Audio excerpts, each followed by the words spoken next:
Assalamualaikum warahmatullahi wabarakatuh. Kembali lagi dengan saya Meta Septisra Mutmaina dari Prodi Ekonomi Syariah kelas 7B. Kali ini saya akan mencoba untuk memaparkan salah satu materi dari mata kuliah Maqasid Syariah, yaitu penerapan Maqasid Syariah pada perbankan syariah. Sebelumnya, mari kita membahas apa itu sih Maqasid Syariah. Maqasid Syariah merupakan tujuan-tujuan atau rahasia-rahasia yang diletakkan oleh Allah Subhanahu wa Ta'ala dan terkandung dalam setiap hukum dan keperluan pemenuhan manfaat umat. Secara etimologi, maqasid syariah ini berarti kesengajaan atau tujuan. Nah, maqasid ini berarti adalah hal-hal yang dikehendaki dan dimaksudkan. Sedangkan syariah berarti sejumlah hukum alamiah yang dibawa oleh agama Islam yang berkaitan dengan konsepsi akidah maupun legislasi hukum. Maka maqasid syariah adalah ilmu dari ilmu-ilmu keislaman yang telah banyak disebut oleh ulama klasik. Tujuan dari maqasid syariah itu adalah terjaminnya kemaslahatan bagi semua pihak yang terlibat dalam penetapan hukum, terutama umat Islam. Nah, maqasid syariah ini bertujuan untuk mencapai kemaslahatan dan mencegah kemudaratan dalam kegiatan ekonomi. Nah, maqasid syariah ini merupakan ajaran yang mengatur umat manusia seluruh aspek kehidupan, baik ritual atau ibadah maupun sosial atau muamalah. Nah, sengaja ya kita bahas tentang penerapan maqasid syariah pada perbankan syariah.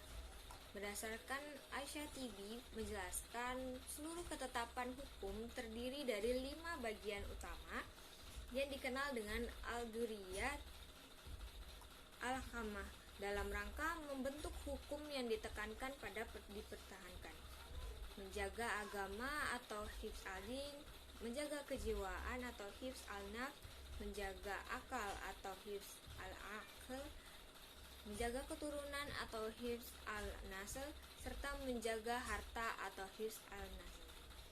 Nah, ini adalah salah satu contoh dari hifz al-mal. Berbagai ulama memiliki perbedaan perspektif mengenai rentetan al-daruriyah al-khams, dengan beberapa menempatkan hifz al-nafs pertama, lalu diikuti hifz al-din. Selain 5 aspek ad-daruri ini, beberapa ulama fikih memasukkan hifz al-ird atau pelindungan atau kehormatan. Nah, kemudian ada pula 2 syarat lagi yang disebut hajiyat atau tasmiyat. Tingkat pertama adalah daruriyat, kemudian diikuti hajiyat, dan terakhir tasmiyat. Yang pertama ada maslahah dauriyat. Dauriyat adalah kata yang berarti mendesak, mendasar, dan harus dipenuhi kebutuhannya. Nah, Asy-Syatibi berpendapat tentang hal yang termasuk kategori dauriyat yang untuk memperoleh kepentingan menjaga antara lain agama, jiwa, akal, harta, dan keturunan. Yang pertama ada memelihara agama. Agama keperluan penting dan utama bagi manusia, maka penting juga dalam menjaga kelestarian dan kemaslahatannya. Cara memelihara agama adalah dengan menunaikan syariatnya sesuai akidah, kemudian beribadah dengan tulus, dan berperilaku mulia. Hal ini harus dilaksanakan agar tercapainya kemaslahatan kehidupan. Jiwa juga dijadikan sebagai keperluan utama yang harus dijaga, maka seluruh sesuatu yang dinilai menjadi wadah memelihara kejiwaan maka bersifat wajib, seperti kebutuhan pangan dalam memelihara tubuh, tidak melakukan pembunuhan antar manusia, dan sebagainya. Kejiwaan ini bertujuan dalam memelihara eksistensi seorang manusia serta mewujudkan keamanan dan ketentraman hidup. Yang kedua ada memelihara akal. Akal adalah anugerah yang diberikan Allah kepada setiap manusia, di mana manusia bisa menjalankan kehidupannya sebagai khalifah di bumi. Oleh karena itu, penting bagi kita untuk menjaga akal. Misalnya dengan cara tidak mengonsumsi miras atau narkoba. Nah, itu salah satu untuk memelihara akal.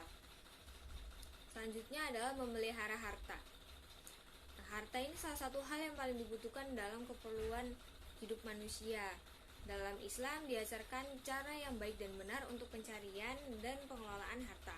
Oleh karena itu, dalam upaya pencarian harta dilarang melakukan tindakan-tindakan yang menyimpang, diantaranya mencuri, korupsi, boros, dan hal-hal unsur yang tidak sesuai syariah lainnya. Selanjutnya ada memelihara keturunan. Memelihara keturunan salah satu keperluan primer manusia, di mana keturunan ini adalah generasi yang disiapkan untuk memimpin di muka bumi selanjutnya. Di dalam Islam, masalah pernikahan juga diatur dengan berbagai syariat, syarat, dan Islam melarang perzinaan yang bisa menodai kemuliaan manusia. Bagian kedua ada maslahah hajiyat. Nah, hajiyat ini artinya adalah kebutuhan. Jika kebutuhan hajiyat terpenuhi, maka mampu mencegah terjadinya kesulitan dalam pencapaian keperluan dauriyat. Tetapi apabila keperluan hajiyat tidak dipenuhi, maka tidak merusak keberadaan kebutuhan dauriyat. Haujiyat ini sama artinya dengan kebutuhan sekunder. Sebagaimana contoh, jika mendirikan sekolah merupakan upaya kebutuhan dauriyat, tetapi tidak adanya pembangunan sekolah, pendidikan tidak akan terhentikan. Namun, memiliki bangunan sekolah dapat mendorong pemenuhan kebutuhan dauriyat. Yang ketiga ada maslahah tahsiniyat. Nah, tahsiniyat ini artinya adalah penyempurna.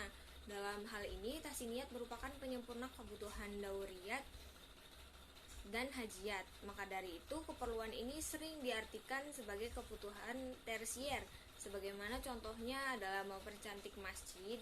Nah, hal ini diperbolehkan selama tidak ada yang keberatan dalam operasionalnya. Nah, meski memiliki sifat tersier, aspek faedah tetap sebagai perbandingan pokok yang utama, tidak berlawanan dengan nas ketiga maslahah di atas, memiliki keterkaitan satu sama lain.